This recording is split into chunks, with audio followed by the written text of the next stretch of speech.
Hello, good evening viewers. This is Rajesh Kumar and you're watching my YouTube platform काबिल academy.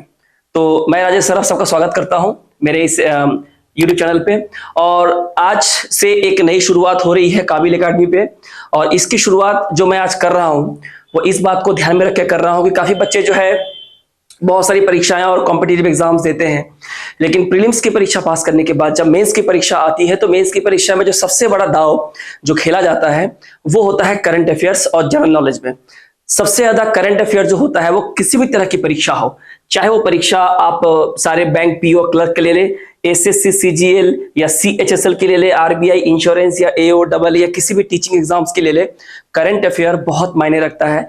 खासकर insurance और banking sector में जब आप मेंस की परीक्षा देते हैं तो ये गेम चेंजर बन जाता है, क्योंकि यहाँ पे ना आपको कोई रीजनिंग करना है, ना ही कोई क्वांट के क्वेश्चन सॉल्व करने हैं और ना ही कोई आपको ग्रामेटिकल क्वेश्चन सॉल्व करना है। बस अगर आपने इसको ठीक से पढ़ा है और आपने अगर ऐसा पढ़ा है और ऐसी जगह से पढ़ा है जहां से पढ़ने के बाद आपको मैक्सिमम क्वेश्चंस जो है आपको सिमिलर क्वेश्चंस कॉमन मिल जाते हैं, तो समझिए उस प्लेटफॉर्म से पढ़ने का जो उद्देश्य है वो आपका पूरा हो जाता है।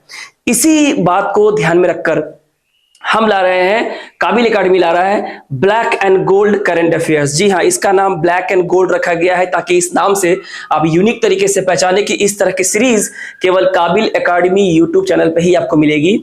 ये आज का पार्ट 1 है और मैं कोशिश कर रहा हूं कि हर पार्ट पे जो है हर पार्ट में 20-20 क्वेश्चन के साथ साथ एमसीक्यू क्वेश्चन के साथ साथ उसके पूरे इलास्ट्रेशंस, उसके डिटेल एक्सप्लेनेशंस और उससे जुड़े हुए कुछ एडिशनल इंफॉर्मेशन को हम लोग पढ़ते चले और समझते चले, ताकि उसके बाहर भी अगर क्वेश्चन आ जाए तो वो हमारे पढ़े हुए दायरे के अंदर ही हो। इस black and gold current affair की खासियत ये भी है कि यहाँ मंथ वाइज नहीं बल्कि क्वार्टरली वाइज, यानी हाँ यहाँ पे जो हम लोग करंट अफेयर जो कवर करने वाले हैं दोस्तों, ये है अप्रैल, मई और जून 2023। जी हाँ, जून का महीना अभी चल रहा है, तो अप्रैल, मई और जून तीनों महीने की current affair, latest current affair, उससे जुड़ी हुई जरूरी बातें को तीनों महीने को कंपाइल करके जो है और सिस्टमेटिक तरीके से रिसर्च करके और उसको काफी चूज करे क्वेश्चंस को लिया गया है, ताकि जैसे काफी हाई चांसेस है, हाई प्रोबेबिलिटी है कि आने वाले मेंस की परीक्षा या किसी भी परीक्षा में यहां से क्वेश्चंस आ सकते हैं। तो इस बात का बहुत ही खास ध्यान रखा गया है कि अप्रैल, मई, जून के करंट अफेयर को अलग अलग पार्ट में हम लोग देखेंगे और कवर करेंगे सारे मंथ्स को, अप्रैल, मई, जून के मंथ्स को। तो चलिए समय जाया ना करते हुए शुरू करेंगे। और एक बात कि अगर आप मेरे चैनल पर नए हैं तो काबिल अकेडमी चैनल अगर देख रहे हैं तो इसे लाइक कर दे, सब्सक्राइब जरूर करें, ज्वाइन कर लें और बेल नोटिफिकेशन जरूर दबाएं, क्योंकि ये हमारा प्रयास है और मेहनत है। और वीडियो के अंत में अगर आपको ऐसा लगे कि हमने मेहनत की है तो वीडियो को लाइक जरूर करें, सब्सक्राइब करें, शेयर जरूर करें। चलिए शुरू करते हैं आज का हमारा पहला part 1, black and gold current affairs. सबसे पहला सवाल आपके स्क्रीन पे है जो आप देख सकते हैं, यह है अप्रैल, मई, जून 2023 का हमने सवाल लिया है। और यहां पे जो पूछा गया है कि which states ancient textile art मातानी Pachhedi has been given GI tag, यानी कि जियोग्राफिकल इंडिकेशन टैग, यानी किस राज्य की प्राचीन वस्त्रकला मातानी पछेड़ी को जीआई टैग दिया गया है। ठीक है, तो this is very important question for your examination. तो हम लोग इसको कवर करते हैं और देखते हैं कि इसका सही आंसर क्या होगा। तो इसका सही आंसर देखिए स्क्रीन पे आपको दिख गया है, ये क्या है? गुजरात। जी हाँ, इसका सही आंसर है मातानी पछेड़ी, जो एक एंशिएंट प्राचीन एक वस्त्र कला है, यानी एक फैब्रिक पे ब्लॉक पे यानी कि ब्लॉक बना के अपने हाथों से जो प्रिंट का और कला का काम किया जाता है, बहुत ही बारीक और महीन काम किया जाता है। और इसे मदर गॉडेस को, यानी कि जो देवी माता है, उसको ये डेडिकेट किया जाता है, उनको ये समर्पित किया जाता है। इसे हम लोग मातानी पछेड़ी कहते हैं, जो कपड़े के टुकड़े पे ब्लॉक प्रिंटिंग के तौर पे इसे किया जाता है, जो काफी फेमस है और ये गुजरात का है। थोड़ा इसके बारे में और जान लेते हैं। देखिए ये एक जो है आप देख सकते हैं क्लॉथ जो होता है डेडिकेट किया जाता है मदर गॉडेस को, एक बहुत ही एक यूनिक आर्ट फॉर्म है जो केवल कुछ ही ऐसे अहमदाबाद के कुछ ऐसे परिवार हैं, उनके लोग हैं जिन्होंने इस संस्कृति और इस महीन कला और बहुत ही यूनिक कला को अभी तक इसको बचा के रखा है, इसको जीवित रखा है। और इसको ज्योग्राफिकल इंडिकेशन टैग जो है बुधवार को मिला।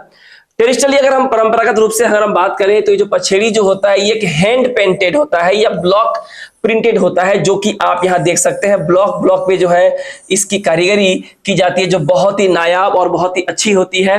ठीक है, और इसका जो ओरिजिन है ये माना जाता है कि आज से करीब 300 साल पहले इसकी उत्पत्ति हुई थी। जी हाँ, 2020 में Gujarat council on science and technology, से हम लोग गुज कॉस्ट भी कहते हैं, इन्होंने जीआई टैग के लिए अप्लाई किया था मातानी पछेड़ी के लिए, और इन्हें ये टैग जो है मिल भी गया। तो इसका सही आंसर होगा गुजरात। अगर हम थोड़ा सा जीआई टैग के बारे में हम देखें, ज्योग्राफिकल इंडिकेशन क्या होता है, भौगोलिक पहचान।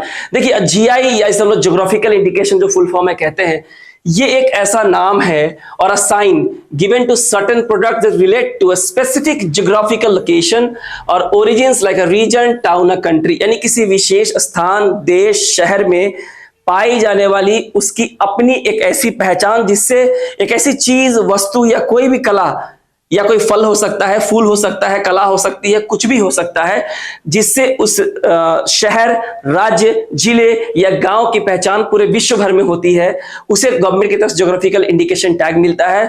और ये मिलना ही नहीं बल्कि इसके मिलने से वहां पे टूर, ट्रैवल, टूरिज्म या वहां का जो इनकम है वो काफी ज्यादा जनरेट होना शुरू हो जाता है, क्योंकि उसका इंपोर्ट और एक्सपोर्ट जो है सारी दुनिया में होने लगता है, जो भी चीजें होती है। तो who give the GI tag? तो इसका सही आंसर होगा ministry of commerce and industry. पूछा सकता है कि जीआई टैग जो है किस मंत्रालय के अंतर आता है, तो ये वाणिज्य और उद्योग मंत्रालय के अंदर आता है। और विच state has highest GI tag? 2023 तक किस स्टेट को सबसे ज्यादा जीआई टैग मिला है उसके अलग अलग चीजों के लिए? तो इसका सही आंसर होगा केरला। और जीआई टैग में 5 टॉप स्टेट्स कौन कौन से हैं? तो बोलेंगे यूपी, तमिलनाडु, कर्नाटका, महाराष्ट्र और केरला। ठीक है, सबसे ज्यादा जो है केरला को मिला है। जीआई टैग का मोटो क्या होता है? इसका मोटो होता है invaluable treasures of incredible India. ठीक है, याद रखिएगा ये इसका मोटो है। Where is the headquarter of GI tag? तो इसका सही आंसर होगा चेन्नई। चेन्नई में ज्योग्राफिकल इंडिकेशन का हेडक्वार्टर है। And which state has first GI tag in India? Bharat में सबसे पहले जीआई टैग मिलने वाला राज्य कौन सा था? तो इसका आंसर आप देंगे आंध्र प्रदेश। तो ये कुछ फैक्ट्स थे जीआई टैग के बारे में जो आपको स्टैटिक जीके में सीजीएल, सीएचएस से दूसरे रेलवे, पीएससी, क्लर्कशिप वगैरह के एग्जाम में पूछे जा सकते हैं। तो बहुत ही इंपॉर्टेंट है। आगे एक बहुत ही इंपॉर्टेंट करंट अफेयर है, यह है fit for 55 package is associated with which association? यानी कि फिट फॉर 55 पैकेज जो है ये किस संघ से जुड़ा हुआ है? इसका आंसर देना है ईयू यानी कि यूरोपियन यूनियन, एशियन, G20 या G7। इसका सही आंसर क्या होगा? तो इसका सही आंसर होगा ईयू यानी कि यूरोपियन यूनियन। यानी फिट फॉर 55 पैकेज जो है ये एक यूरोपियन यूनियन कंट्रीज से जुड़ा हुआ है। जो लोग यूरोपियन यूनियन कंट्रीज के साथ जुड़े हुए हैं उनके लिए ये है। ये क्या है?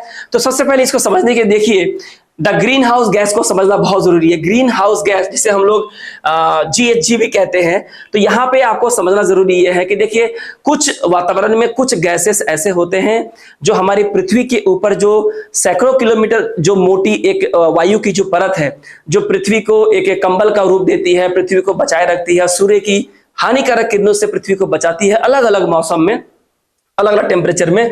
तो कुछ गैसेस ऐसी होती हैं जो वायुमंडल में इतनी ज्यादा हो जाती है मैन मेड एनवायरनमेंट के चलते और इंसानों के द्वारा बहुत सी कृत्रिम चीजें जो जलाई जाती हैं, या जो स्मोक है, गाड़ी का धुआं है, कंबशन है, तो इसमें ये गैसेस ऐसी होती हैं जो सूरज की रोशनी जो पृथ्वी पे आती है और उसकी हानिकारक किरणें टकरा के वापस वातावरण में चली जाती है और पृथ्वी का तापमान सामान्य और जीवन के लिए सही माना जाता है उतना बना रहता है।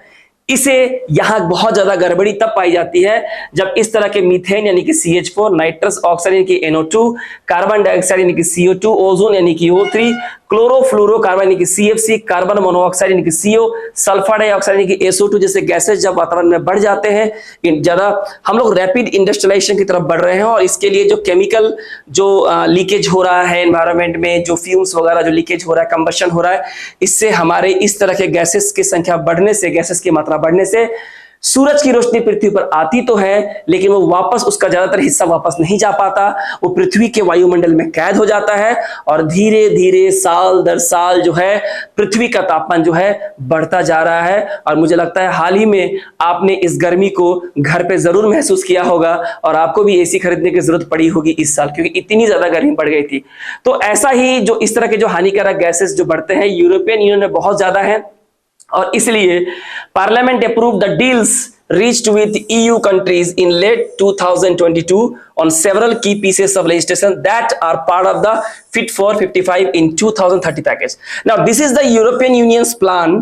क्या प्लान है इसमें? To reduce greenhouse gases, जो मैंने गैसेज बोला इसकी मात्रा को घटाना, emissions by at least 55% in by 2030, यानी कि 2030 तक 55% इन गैसेस की मात्रा यूरोपियन यूनियन कंट्रीज को घटानी होगी, कार्बन की मात्रा घटानी होगी compare to 1990 levels in line with the European climate law.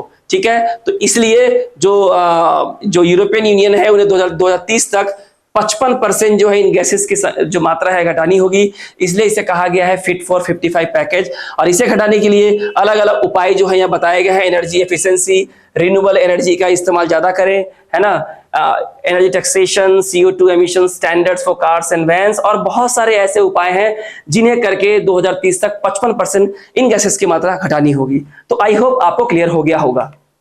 आगे देखते हैं, which has become the first insurance company to accept central bank digital currency, जिसे हम लोग CBDC कहते हैं। यानी भारत का वो कौन सा पहला बीमा कंपनी है जिसने सेंट्रल बैंक के द्वारा जारी किया गया डिजिटल करेंसी को स्वीकार किया है इंश्योरेंस को खरीदने के लिए। यानी कोई भी व्यक्ति इस डिजिटल करेंसी के द्वारा जो है, यानी कि डिजिटल वॉलेट के द्वारा जो है आप ये इंश्योरेंस खरीद सकते हैं। ऑप्शन में है Reliance insurance, Aditya Birla insurance, finance, Muthoot finance और HDB फाइनेंशियल सर्विसेज। तो इसका जो है सही आंसर होगा रिलायंस जनरल। जी हाँ, ये पहली इंश्योरेंस कंपनी है जिसने सेंट्रल बैंक के द्वारा जो डिजिटल करेंसी जो लॉन्च की गई है रिजर्व बैंक के द्वारा, उसको एक्सेप्ट किया है। आप यहां देख सकते हैं तस्वीरों में CBDC जिसे कहते हैं, यानी इसका फुल फॉर्म भी पूछा जा सकता है, तो अब याद रखें सेंट्रल बैंक डिजिटल करेंसी। थोड़ा इसके बारे में जान लेते हैं। देखिए, रिलायंस जनरल इंश्योरेंस तो आप जानते ही हैं, Reliance General Insurance has become the first general insurance company to accept RBI Central Bank Digital Currency CBDC, जिसका क्या नाम है?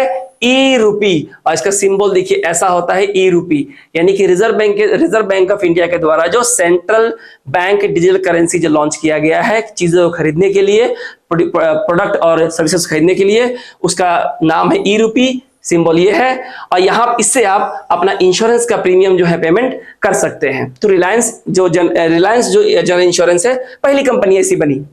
अब अगर हम कुछ और एग्जांपल देखें अलग कंट्री में, तो आप देखिए सैंड डॉलर जो लॉन्च किया गया है central bank of the Bahamas, naira जो है नाइजीरिया के द्वारा, डिजिटल रूपी जो मैंने कहा अभी रिजर्व बैंक ऑफ इंडिया के द्वारा जो आप यहां देख सकते हैं, and the digital rouble by the bank of Russia. तो ये कुछ एग्जाम्पल है जो आपके एग्जाम में बहुत मायने रखते हैं, बहुत ही इंपॉर्टेंट है। तो इन सवालों को आप जरूर देखें और जरूर इसके नोट्स बनाएं, और मैं कोशिश करूंगा कि जो चीजें मैं आपको पढ़ा रहा हूं इसकी PDF भी मैं आपको अवेलेबल करवा दूं। तो इसके लिए भी आप चैनल को जरूर सब्सक्राइब कर लें, उनको PDF जो है हमारे चैनल से ही मिल जाएगी। आगे देखते हैं, Washington declaration is a bilateral, दो देशों के बीच जो होता है द्विपक्षीय, that was signed between the US and which country. देखिए, वॉशिंगटन डिक्लेरेशन एक बाइलेटरल एग्रीमेंट, एक द्विपक्षीय समझौता है जो दो देशों के बीच हुआ है। एक तो US है और दूसरा आपसे पूछा गया वो कौन सा देश है जिन दो देशों के बीच वॉशिंगटन डिक्लेरेशन नाम का द्विपक्षीय समझौता जो है साइन हुआ है। आपके पास ऑप्शन है कनाडा, UK, साउथ कोरिया और ऑस्ट्रेलिया। इन चारों में से आपका एक जवाब होगा। तो इसका सही आंसर क्या है? सबसे पहले यहां देखिए, वॉशिंगटन डिक्लेरेशन जो है एक बाइलेटरल एग्रीमेंट है that was recently signed between the US America और साउथ कोरिया के बीच। ठीक है, इसका सही आंसर क्या होगा? साउथ कोरिया होगा। लेकिन ये किस लिए है? यहां पे अमेरिका साउथ कोरिया से ये एग्रीमेंट करता है कि वो अपना ओन न्यूक्लियर वेपन जो है डेवलप नहीं करेगा, क्योंकि देखिए साउथ कोरिया और नॉर्थ कोरिया में हमेशा जो है द्वेष और कलह लगा रहता है और कभी भी इनके बीच जो है एक वार की स्थिति बनी रहती है। ठीक है, दोनों ही देश एक दूसरे से हमेशा डिसएग्रीमेंट में रहते हैं। तो अपनी सुरक्षा के लिए लोग अपना जो है न्यूक्लियर वेपन डेवलप कर सकते हैं। तो अमेरिका कहता है कि तुम अपना न्यूक्लियर वेपन डेवलप नहीं करोगे, बदले में जो है अमेरिका तुमको न्यूक्लियर वेपन में यूज करने में सहायता प्रदान करेगा अगर कभी भी ऐसी परिस्थिति होती है कि तुम्हारा नॉर्थ कोरिया के साथ किसी तरह का कॉन्फ्लिक्ट हो जाता है, झगड़ा हो जाता है, वार की स्थिति हो जाती है और नॉर्थ कोरिया अगर परमाणु की धमकी देता है, तो उस समय अमेरिका साउथ कोरिया को न्यूक्लियर एड जो है, यानी कि न्यूक्लियर बम जो है एटम बम को यूज करने की सहायता प्रदान कर सकता है। इस तरह के समझौते से किया गया है कि साउथ कोरिया अपना न्यूक्लियर वेपन डेवलप ना करे। तो इसका सही आंसर क्या होगा? South Korea. आई होप आपको क्लियर हो गया होगा। आगे देखते हैं, आगे है विच स्टेट और union territory launch the Ladli Behna योजना। कह रहा वो कौन सा राज्य या केंद्र शासित प्रदेश है जिसने लाडली बहन योजना जो है लॉन्च किया है। ऑप्शन आपके पास है गुजरात, मध्य प्रदेश, महाराष्ट्र और गोवा। तो इसका सही आंसर होगा आपका मध्य प्रदेश। मध्य प्रदेश वो राज्य है जहां पे लाडली बहना योजना जो है लॉन्च किया गया। ये क्या है? लाडली बहन योजना में जो है ये यहां महिलाओं को हर महीने 1,000 रुपए देने का वादा किया गया है और इसके आवेदन के लिए 5 मार्च डेट जो है फिक्स किया गया है। जिनको जिनको चाहिए वो 5 मार्च से इसके लिए आवेदन कर सकते हैं। अब देखिए, अंडर द मध्य प्रदेश लाडली बहना जो योजना है, इसमें राज्य की जितनी भी महिलाएं हैं, चाहे वो किसी भी कास्ट, धर्म, जाति या रिलीजन से हो, will be eligible to avail the benefit of this scheme. जो किसी भी कास्ट से हो या किसी भी धर्म से वो समुदाय से बिलोंग करती हो, वो इस योजना का लाभ उठा सकती हैं। एलिजिबल वुमेन जो होगी, जो योग्य महिलाएं होंगी, उनको वित्तीय सहायता दी जाएगी 1,000 रुपए की प्रति माह की अंदर मध्य प्रदेश मुख्यमंत्री लाडली बहना स्कीम के जरिए। और इसका मतलब यह है कि लगभग 12,000 रुपए हर साल जो है मध्य प्रदेश में महिलाओं को लाडली बहना योजना के तहत जो है उनको फाइनेंशियल असिस्टेंट यानी कि वित्तीय सुविधा के रूप में दी जाएगी, ताकि वो एक सेल्फ रेस्पेक्ट, एक महिलाओं का जो होता है, एक जो घर चलाने के लिए जो एक हाथ खर्चा होता है या कुछ भी होता है, उसके लिए एक हेल्प मिल सके। क्योंकि बहुत सारे महिलाएं ऐसी होती है जो बिलो पॉवर्टी लाइन है परिवार, उनको रुपए की सहायता की जरूरत होती है। सरकार की जिम्मेदारी होती है कि इस तरह की योजनाओं से उनको लाभ पहुंचाया जाए। तो उसी की तरह मध्य प्रदेश में ये मध्य प्रदेश मुख्यमंत्री लाडली बहना योजना स्कीम जो है लॉन्च किया गया। आई होप समझ में आ गया होगा। आगे देखते हैं, which state and union territory has organized the Sinthan snow festival. तो नाम क्या है? सिंथन स्नो यानी कि बर्फ फेस्टिवल यानी कि त्योहार जो है, कौन सा राज्य या केंद्र शासित प्रदेश ने इसको ऑर्गेनाइज किया है? ऑप्शन है न्यू दिल्ली, जम्मू एंड कश्मीर, पंजाब और हरियाणा। इन चारों में से एक जवाब आपको देना है। तो आप भी जब इस चैनल को देख ही रहे हैं और सवालों को सुन ही रहे हैं, तो इसका जवाब भी देने की कोशिश करें और कोशिश करें कि अगर आपने पढ़ा है तो आपको जवाब आता होगा। कोशिश करें, लेकिन जवाब दे, गलती भी होती है तो कोई बात नहीं, सीखने का आपको मौका मिलेगा। अदरवाइज इसका सही आंसर जो होगा वो होगा जम्मू एंड कश्मीर। सिंथन फेस्टिवल की तस्वीर आप यहां देख सकते हैं आराम से, जो 75 साल आजादी का अमृत महोत्सव है। किश्तवाड़, यहां लिखा हुआ है किश्तवाड़, जो जम्मू कश्मीर की एक जगह है, Kishtwar towards rise Santhan festival, जिसे हम लोग संथन स्नो फेस्टिवल कहते हैं। और ये 29 अप्रैल से 30 अप्रैल 2023 तक ये चलेगा सिंथन मैदान किश्तवाड़ में। Come and have thrilling experience of adventure tourism, जो यहाँ पे इसका मोटो है, जहां पे आप bonfire, dance and music, trekking, snow hiking, है ना, फूड कोर्ट, नेचर का या पैराग्लाइडिंग का, साइकिलिंग के और भी कई तरह के चीजों को और एडवेंचर को आप यहाँ पे महसूस कर सकते हैं और अपने जीवन को जी सकते हैं। तो बहुत ही अच्छा है एक डेस्टिनेशन टूर एंड ट्रैवल करने के लिए। अगर आप सोच रहे होंगे या आप कर लिया, क्योंकि ये तो पार हो चुका है, अप्रैल क्या है, तो काफी लोग यहाँ गए और इसका लुत्फ उन्होंने उठाया। तो ये जम्मू एंड कश्मीर का है। इसके बाद थोड़ा और देख लेते हैं। द डायरेक्टरेट ऑफ टूरिज्म जो जम्मू एंड कश्मीर का है, जम्मू एंड किश्तवाड़ का tourism development authority in collaboration with district administration Kishtwar के साथ मिलकर, जो कि JKSSL and Indian army is organising Sinthan snow festival 2023 at Sinthan Maidan Kishtwar from 29 अप्रैल से 30 अप्रैल 2023। तो I hope this is clear. आगे देखते हैं। As per a Supreme Court bench ruling, it can use its powers under which article to directly grant a divorce decree। बहुत ही important है। Supreme court के एक फैसले के अनुसार या जजमेंट के अनुसार ये कहा गया कि वो किस आर्टिकल के तहत अपने पावर को, शक्ति को इस्तेमाल करके जिन कपल्स को तलाक चाहिए होता है, ठीक है, और वो फैमिली कोर्ट के झमेले में नहीं जाना चाहते, जहां 6 से 18 महीने का समय लग जाता है, सुप्रीम कोर्ट चाहे तो उन्हें डायरेक्ट तलाक दे सकता है। इसके लिए किस आर्टिकल का इस्तेमाल सुप्रीम कोर्ट कर सकता है ऐसा करने के लिए, ताकि जो झमेले हैं, जो कई सारे समस्याएं होती हैं, इससे बचा जा सके। तो इसका सही आंसर है आर्टिकल नंबर 142 यानी कि 142। अब ये क्या है, तो जरा इसे हम लोग समझते हैं। हाल ही में जो है 5 जज bench of the supreme court जो है उन्होंने एक फैसला दिया that it can use article 142 का इस्तेमाल करके, अपनी सुप्रीम कोर्ट जो अपनी शक्ति का इस्तेमाल करके संविधान के अनुसार डिवोर्स की डिक्री जो है डायरेक्टली जो पार्टी जो है, जो तलाक चाहते हैं उनको दे सकता है ऐसे केसेस में where there is an irretrievable breakdown of marriage, जहां शादी कि स्थिति इतनी दयनीय है, इस तरह से टूटी है कि उसको फिर से जोड़कर कपल्स को एक साथ करने की कोई गुंजाइश नहीं है, कोई गुंजाइश नहीं है। ऐसे केसेस में आर्टिकल नंबर 142 का इस्तेमाल करके संविधान के अनुसार सुप्रीम कोर्ट जो है डायरेक्ट डिवोर्स उनको तलाक दे सकता है। और इससे क्या होता है कि इससे जो दोनों पार्टियों को जो है फैमिली कोर्ट में जाना पड़ता है, जहां पे मतलब 6 से 18 महीने का समय लग जाता है डिवोर्स की एक डिग्री लेने के लिए, इस तरह के झमेले से जो है बचा सकता है, समय बच सकता है और उस कंसेंटिंग कपल्स को जो है डायरेक्टली इस तरह का डिवोर्स की डिग्री मिल सकती है। इसके लिए सुप्रीम कोर्ट आर्टिकल 142 का इस्तेमाल कर सकता है। आगे, which country has overtaken Saudi Arabia to become Europe's largest supplier of refined fuel according to Kepler data? देखो यहां पे क्या है, कौन सा देश है जिसने सऊदी अरेबिया को भी पीछे छोड़ दिया है और यूरोप का सबसे बड़ा रिफाइंड फ्यूल का सप्लायर बन के उभरा है अकॉर्डिंग टू केपलर डेटा के हिसाब से। तो केपलर डेटा के हिसाब से वो कौन सा देश है जो सऊदी अरेबिया को पीछे छोड़ दिया है, रिफाइंड फ्यूल को जो शुद्ध किया जाता है, रिफाइन किया जाता है अलग अलग फ्यूल बनाने के लिए, उसके सप्लाई में सबसे बड़ा सप्लायर बन के उभरा है। तो इसका सही आंसर क्या होगा, हमारा देश भारत। जी हां, भारत ने ही सऊदी अरेबिया को जो है पीछे छोड़ दिया है। थोड़ा सा इसके बारे में जानते हैं, केपलर जो की डाटा यहां पे दिया गया है। देखिए केपलर डेटा जो है is used to search for earth sized planets around distant star, यानी कि अंतरिक्ष में दूर दराज के इलाकों में जो है पृथ्वी के ही साइज के अलग अलग ग्रहों को खोजने के लिए केपलर डेटा का इस्तेमाल होता है। और जहां तक मिशन डिटेल्स की बात है तो लॉन्च किया गया था मार्च 6, 2009 को। तो इसके ही डेटा के हिसाब से यहां भी और भी जो डेटा यहां पे दिए हुए हैं जो आप देख सकते हैं, जो कि केपलर के हिसाब से है, इसके हिसाब से जो है जो लार्जेस्ट सप्लायर जो है और सऊदी अरेबिया को छोड़ के वो भारत जो है पहला बन गया है।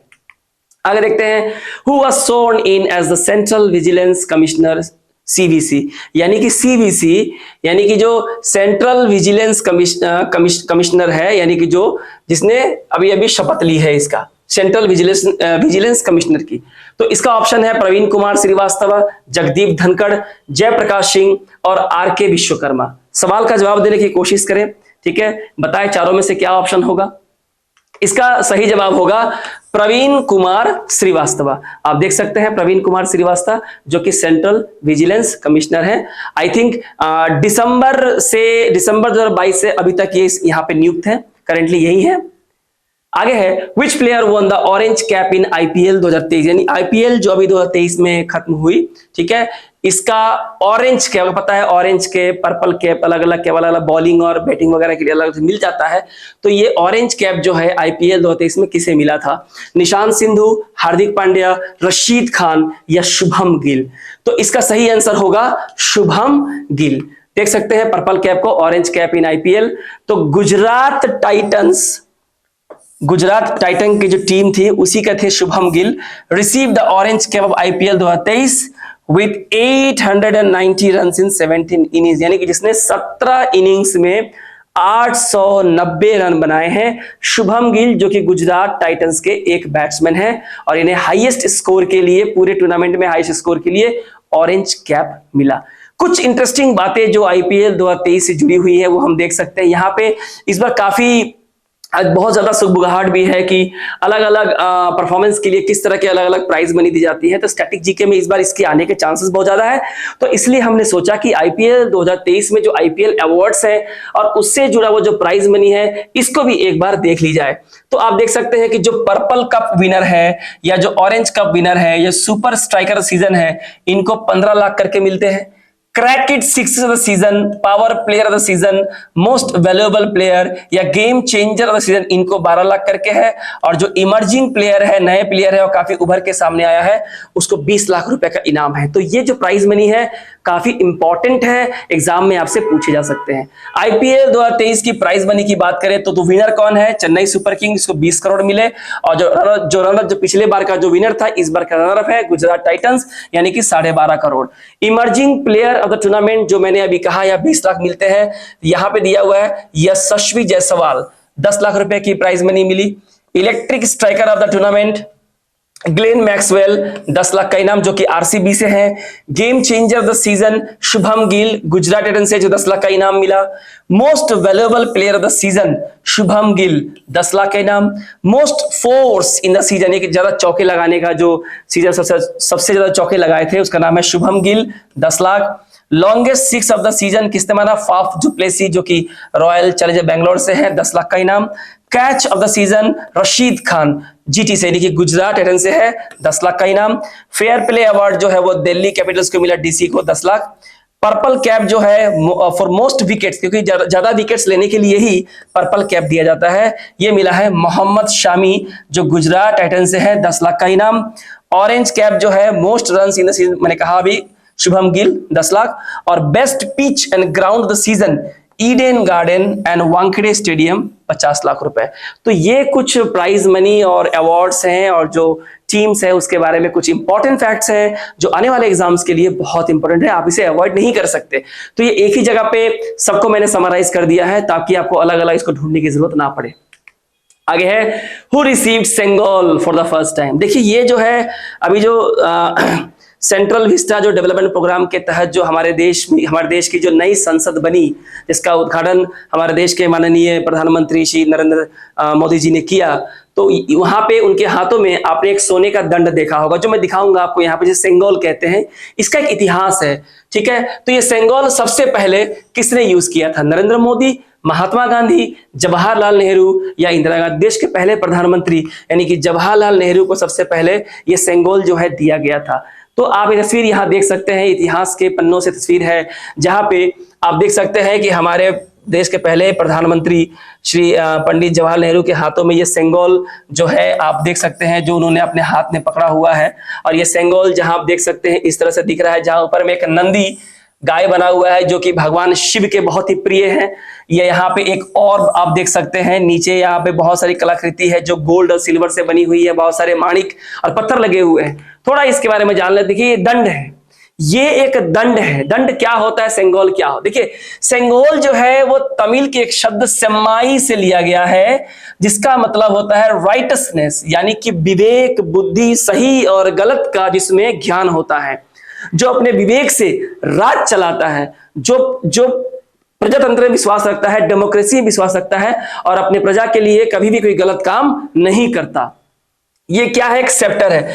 सेप्टर माने दंड बोलते हैं। आपने एवेंजर की मूवी देखी होगी जहां लोकी के हाथ में भी एक सेप्टर होता था, वो भी एक सेप्टर है, ये भी एक सेप्टर है जो कि सिल्वर, गोल्ड और सिल्वर का बना हुआ है और इसको डेकोरेट किया गया है बहुत ही महंगे पत्थरों से। सेंगोल जो है 5 फीट लंबा है और इसके ऊपर जो है गोल्डन ऑर्ब है जो आप देख सकते हैं यहाँ पे, और ठीक इसके ऊपर जो है एक नंदी गाय बनाया हुआ है जो कि भगवान शिव के बहुत ही प्रेशियस और बहुत ही प्रिय है। सेंगोल का इतिहास है, ये बहुत ही पावरफुल सिंबल है चोला किंग का। जी हाँ, चोला राजाओं का, जिनके शासन काल में इस दंड का मतलब होता था authority and their commitment to justice, कि वो अपने शासन को लेके कितने गंभीर थे और न्याय प्रिय और न्याय में विश्वास रखते थे। ये सेंगोल उसी न्याय का प्रतीक है। तो सिग्निफिकेंस क्या है इस सेंगोल का? Sengol is considered to be the symbol of justice, न्याय का प्रतीक है। ट्रांसफर ऑफ पावर, शक्ति एक हाथ से वंश के दूसरे हाथों में जाती है, दूसरे योग्य आदमी के हाथों में जाती है, और अच्छी सरकार का प्रतीक होता है, प्रजातंत्र का प्रतीक होता है, डेमोक्रेसी का प्रतीक होता है। It was presented to India's, पहले प्रधानमंत्री जवाहरलाल नेहरू को दिया गया था 14 अगस्त 1947 को, यानी कि आजादी के ठीक एक दिन पहले।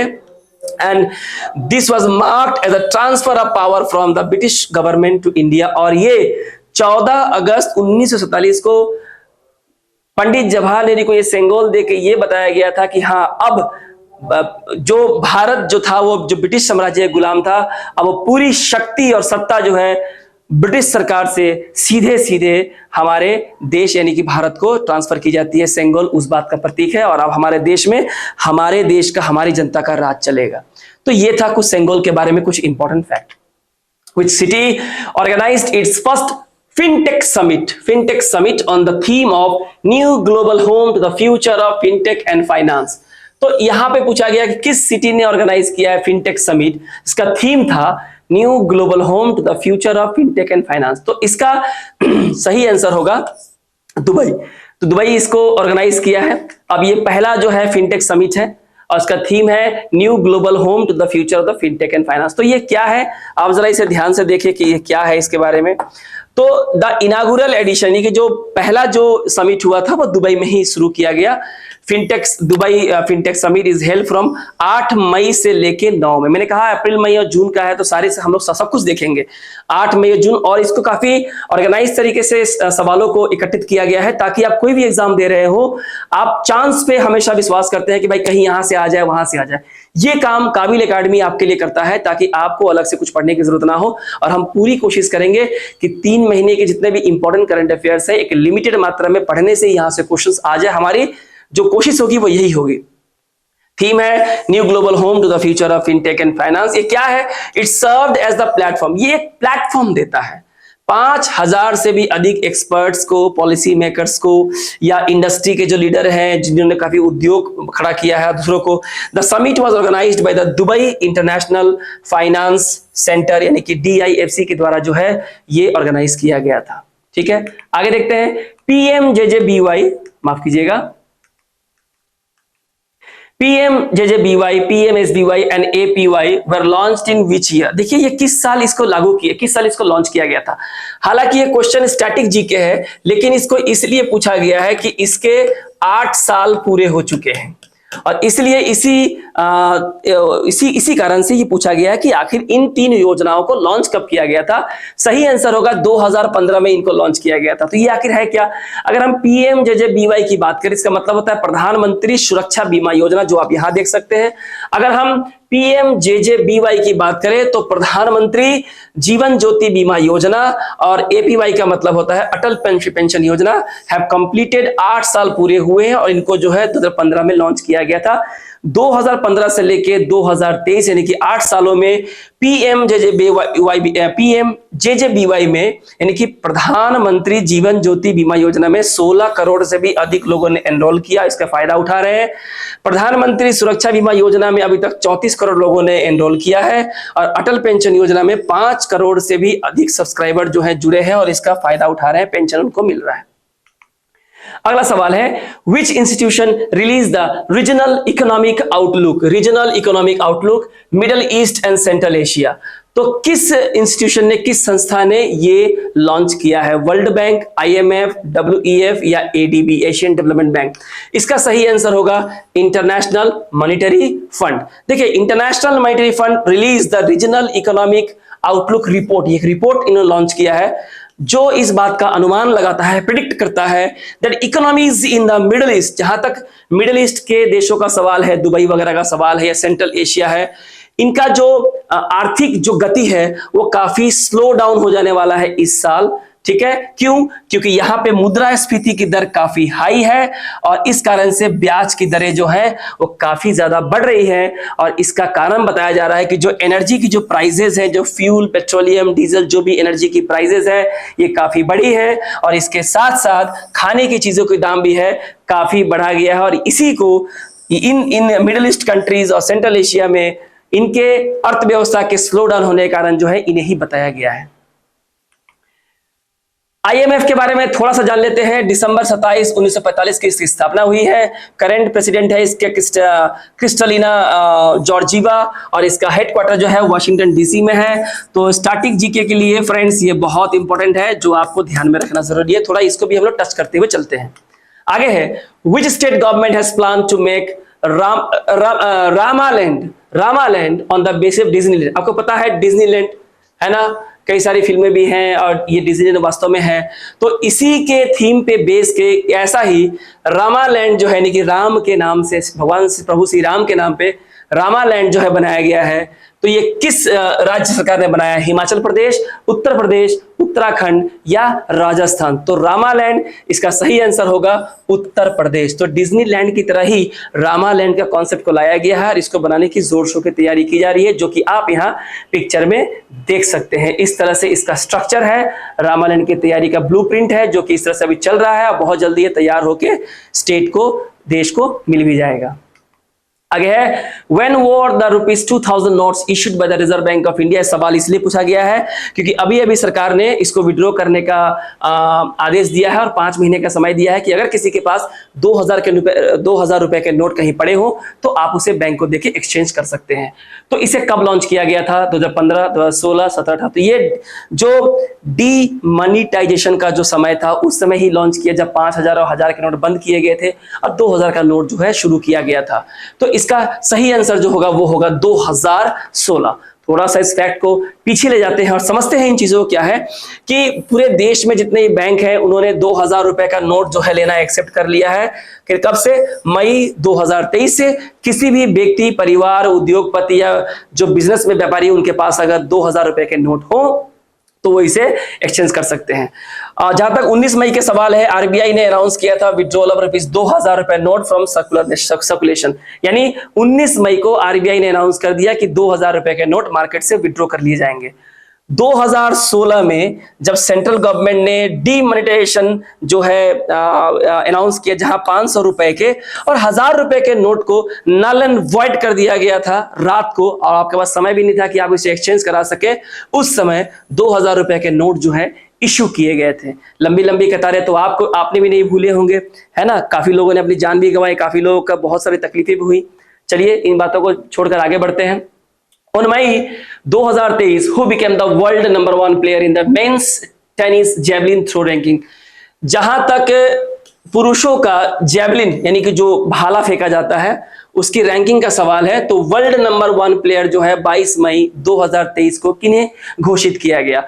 आपके पास ऑप्शन है एंडरसन पीटर्स, रोहित यादव, अरशद नदीम और नीरज चोपड़ा। ठीक है, तो आप आसानी से गेस कर सकते हैं ये नाम। जी हाँ, भारत के नीरज चोपड़ा, है कि नहीं? देख रहे होंगे।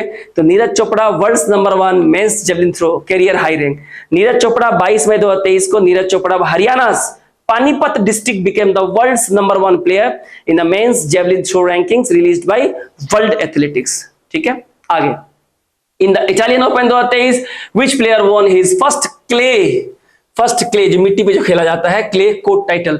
तो इटालियन ओपन 2023 में वो कौन प्लेयर है, कौन खिलाड़ी है जिसने पहली बार क्ले कोर्ट टाइटल जो है जीता?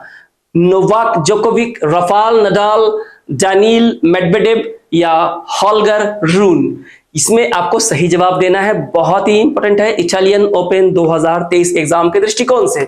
सही आंसर कौन होगा? जी हाँ, डानिल मेडवेडेव। समय बदलता है, लोग बदलते हैं, खिलाड़ी भी बदल जाते हैं, डिपेंड करता है कि आपकी प्रिपरेशन और आपकी मेहनत कैसी है। समय दर समय आप कितना और स्ट्रांग हो जाते हैं और धीरे धीरे आप जब उस प्रतियोगिता के जीतने के लायक बन जाएंगे, ठीक वैसे ही आपको पता चलेगा कि हाँ आप भी एग्जाम को पास करने के लायक बने हैं। ये धीरे धीरे आपको एहसास हो जाएगा। तो डानिल मेडवेडेव, जो कि आप यहां देख सकते हैं, एक रशियन टेनिस प्लेयर है, इन्होंने पहली बार क्ले कोर्ट टाइटल जीता है। इटालियन ओपन 2023 की बात करें तो मेन सिंगल्स का विनर है डानिल मेडवेडेव, जो मैंने कहा अभी। और रनर अप कौन है? हॉल्गर रून। वुमेन सिंगल्स में है एलेना रायबाकिना और रनर अप है एनालिना कालिनिना। मेंस डबल्स की बात करें तो हुगो नीस और जैन जेलेंस्की, और रनर अप में है Robin Haase and Botic van de Zandschulp. Women's doubles में है Storm Sanders and Elise Mertens, और आपका रनर अप है Coco Gauff and Jessica Pegula. तो बहुत ही इंपॉर्टेंट है यहाँ पे ये जो फैक्ट है विनर का, ये ध्यान रखें कि एग्जाम में आने वाले सवाल हैं, बहुत ही इंपॉर्टेंट सवाल हैं, इसे हम स्किप नहीं कर सकते। तो ये बहुत ही इंपॉर्टेंट, इसलिए आपके लिए कंपाइल किया गया। Which Indian sports person won the bronze medal in the women's long jump event? महिलाओं का जो लॉन्ग जंप इवेंट है इसमें ब्रॉन्ज मेडल किस इंडियन स्पोर्ट्स पर्सन की महिला को मिला है? कहा? At the Golden Grand Prix 2023 athletics meet में। ठीक है, तो किस महिला को मिला है? शैली सिंह, रीत अब्राहम, अंजू बॉबी जॉर्ज या बी ऐश्वर्या? इनमें से किसको ये मिला है? तो इसका सही आंसर होगा शैली सिंह। जी हाँ, शैली सिंह। अगर आपका जवाब शैली सिंह है तो बिल्कुल सही जवाब है, आप सही प्रिपरेशन कर रहे हैं। शैली सिंह देख लीजिए, यहां लिखा हुआ है सिंह। ठीक है, ये एक इंडियन एथलीट है शैली सिंह, हाँ, जिन्होंने एक ब्रॉन्ज मेडल जीता है golden grand prix 2023 athletics meet in the women's long jump category में, जो कि योकोहामा जापान में हुआ था। कहां हुआ था ये खेल?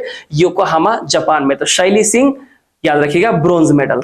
आगे है, what is the name of the operation launched by India to assist Myanmar after cyclone mocha.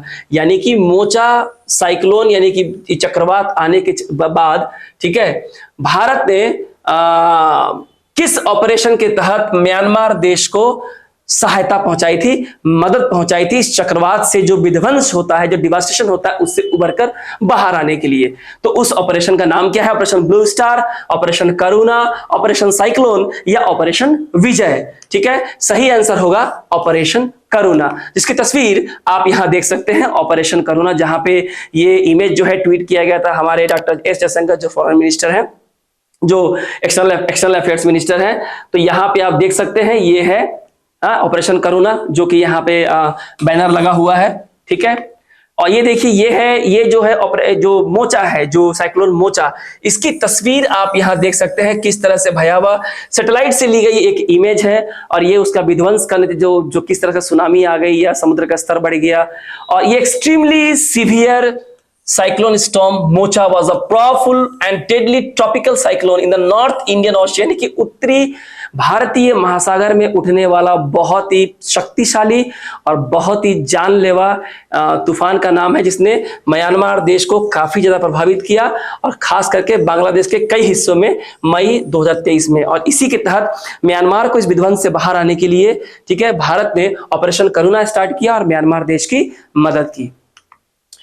तो दोस्तों ये था आज का पार्ट 1, जो यह खत्म होता है black and gold current affair, जो कि काबिल एकेडमी की एक अपने कहे तो एक अनूठी पहल है, जहां हम अप्रैल, मई, जून तीनों महीने के बहुत ही खास और best of the best current affairs को लेके आते हैं। चुनिंदा कोशिश करते हैं अपने अनुभव के हिसाब से कि हम वो क्वेश्चंस लेके आए जो आपके एग्जाम्स में आने के बहुत ज्यादा चांसेस हो। हम भले ही YouTube पे नए हैं, लेकिन हमारे पास अनुभव की बिल्कुल भी कमी नहीं है, और वही अनुभव है जिसके जरिए जो है हम आज आपके सामने खड़े होकर ये सारी चीजें आपको दे सकते हैं। तो विश्वास करें, अगर आपको वीडियो पसंद आई हो तो आप काबिल एकेडमी चैनल पे आप इसे जरूर सब्सक्राइब करें, इसको लाइक करें, कमेंट करके बताएं कि आपको आज की वीडियो कैसी लगी।